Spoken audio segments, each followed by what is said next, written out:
中州市人民医院大门口，老院长领着10个小护士站成一排，欢送仪式正式开始。沈浪，求求你，今年不，最起码这个月别来咱医院了，行吗？老院长一把搂住我，失声大哭。你已经连续打破医院收治同个病人的最高纪录，今年是第108次住院了。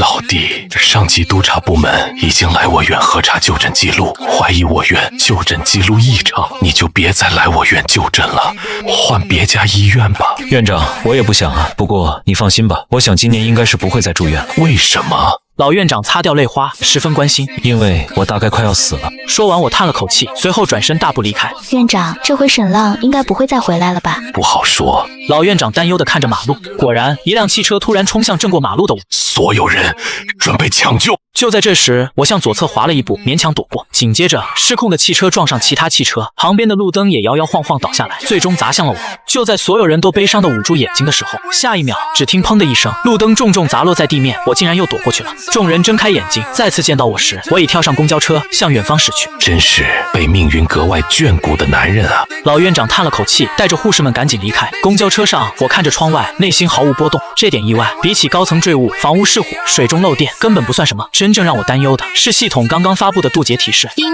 提示宿主，第2次劫难即将抵达，请宿主利用剩余时间妥善准备，尽量存活。本次劫难心血灾厄冲击，依附猎户座流星雨天象降临，渡劫准备时间5个小时。6天前，我获得了渡劫系统。第1次劫难是医闹伤人事件，我替主治医生硬扛一刀，侥幸没死，随后获得 A 级奖励，初级肉体恢复术。这次抵抗流星雨，新闻说今晚有100年一遇的猎户座流星雨。提示宿主，宿主无法躲过既定劫难，请以乐观的心态积极面对。我在心底无奈一叹。第1次劫难，医闹患者直到我走出医院才出现，这次也一样。要是躲在家里，流星雨大概率会定向打击，轰烂我的房子。为了不祸及无辜，还是到野外硬抗。安全帽、房子、钢板。中州北郊废弃林场有个混凝土小屋，只要买安全帽和钢板就行。夜晚10点，距离渡劫时间还剩18分钟。我包了辆小货车，拉着装备赶到城北废弃林场。然而刚一下车，我整个人都傻眼了。本应该空无一人的林场，此时却站满了人，上千人站在空旷的林场上，热闹非凡。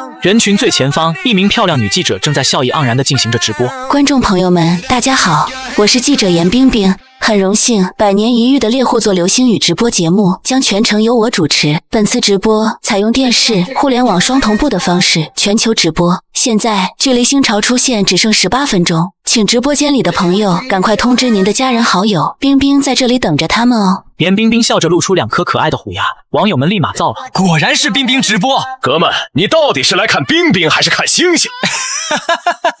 看谁无所谓了，除了过年，很久没有这么热闹了。而现场这里，流星雨还没开始，作为主持人的严冰冰也不能冷场，她开始采访特约嘉宾周学峰，大夏著名天文学家。周教授，您是天文学家，也是最熟悉流星雨的人。我统计了几个网友们最关心的问题，趁现在您给我们答疑一下。好，冰冰，你问吧。严冰冰拿过卡片，笑得有一丝奸诈。好，第1个问题，网友问我们为什么选择中州林场进行直播，而不选择在京都或者别的地方？这个问题很简单，受冷空气寒流影响，全国范围内普遍多云转阴，只有中州天气晴朗，最适合观测今夜的猎户座流星雨。咱们在这里搞直播，也是为了能让全国观众都看到这100年一见的环宇美景。严冰冰点了点头，问出第2个问题。还有网友问，为什么今夜的流星雨是100年难得一遇，错过再等100年？周学峰笑了笑，这就涉及到天文知识了。根据观测发现，今年哈雷彗星表面流星体特别的多，势必造成大量流星体进入蓝星大气层。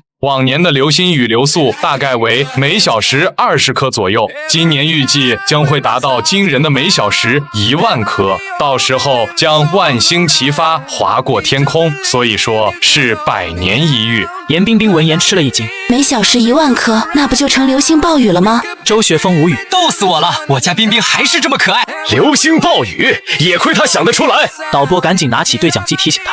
冰冰，注意你的言辞，这里可不是吐槽大会。严冰冰不好意思的吐了吐舌头。周学峰见状，也赶忙给他圆场。冰冰，你说的对，流星超过1000颗的流星雨就称之为流星暴雨。这次预计流星将超过1万颗，将会是一场盛世奇观。天啊，那肯定会非常漂亮。严冰冰惊讶地捂住了小嘴，观众们也开始期待即将到来的流星暴雨。严冰冰赶紧问出最后一个问题。